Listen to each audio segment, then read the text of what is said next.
què pot canviar aquí a Catalunya Nord, la independència, la possible independència a Catalunya Sud. Primer, senyor Sicra, la independència a Catalunya la veieu possible i desitjable?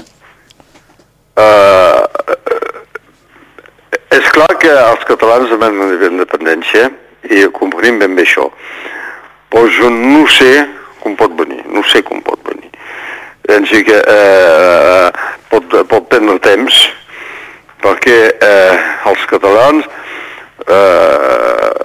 poden, dintre de la votació, confirmar la independència necessària per ells, però no hi haurà tant peri a Catalunya com això. Donc, quant de temps posarà, això no sé. És clar que si demà hi havia la independència de Catalunya, un estat nou, en política nova, nosaltres que som veïns, serà un cas particular, Però dir el que podria canviar aquí, soc molt pessimista. Penso que la gent d'aquí, i tots els que són encapçalen les institucions locals, són el que diuen en francès, un jacobinisme nacional francès espantós. Però i la gent, a nivell de mentalitats, amb una independència al sud, amb una independència amb un estat nou aquí a pocs quilòmetres, a nivell de mentalitats pot canviar aquí al nord? Qui és que canviarà? La gent pot canviar, pot fer una... i pot haver actes que fan que molta gent es troben per afirmar aquest desig, però els polítics aquí no fan res. Faran el dia que els principals elegits d'aquí podran parlar en català. N'hi ha diversos que parlen català. Pocs. Sí, n'hi ha diversos, vull pensar que no n'hi ha cap, N'hi ha que fan bones coses, programes transfronterers que fan per agermanament o retrobament dels catalans a partir d'aquesta frontera, però al Consell General dels Pioners Orientals parlant mai català, tant com sap com això, Senyor Sicra, però els hi recomanaríeu, com a antic polític del país, els hi recomanaríeu que es posessin a to, és a dir, que veiessin a venir aquesta independència? Sí, que se passi. Nosaltres som aquí a França enraconats al fons de la França. Si no tenim lligam, si no tenim tracte, si no tenim comunitat d'interès o de destí amb el que es passa als veïns al sud, som perduts.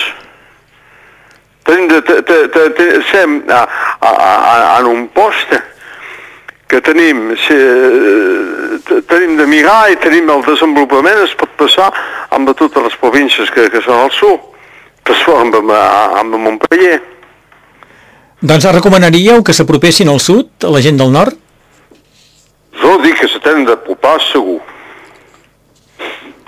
Hasta abans de la independència. Abans us ho he demanat, però no m'heu contestat encara. La independència al sud, per vos és desitjable? Seria una bona notícia per vos o no? No em puc pronunciar, no sé ben bé, perquè moralment, històricament, culturalment, segur que seria una cosa amb moltes qualitats, però cal saber com se pot organitzar la vida econòmica, que se pot organitzar tot això, i no he llegit, no he prou estudiat això per pronunciar. En català, diem que seria una primavera nova. D'acord. Ens deixem passar me dono una idea que m'acabarà mirar de llegir una mica més tot el que se pot presentar. Tinc una neta estudia a la Universitat a Barcelona. D'acord. I en parlem. Ella us ho explica? Sí, en parlem alguna vegada. I què en pensa ella? Pensa que és ella que em diu que cal mirar si tot això com se podria engegar i com se podria fer viure. És això que cal mirar. Jo penso que és el que soc segur que una independència al català un estat seria una cosa nova i molt fresca i molt agradable. Però caldria pas que tota l'economia deixés anar. Per acabar, senyor Sicra, perquè la comunicació no és pas gaire bona, recomanaríeu als polítics actuals que es posessin al corrent del que passa al sud? Això sí, sí. I el que, primerament, caldrà començar per fer actes en català aquí també. Sí. Perquè els hi caldrà dir un dia. Perquè es passen parlant sempre de l'accent català, que fa pensar la cosa.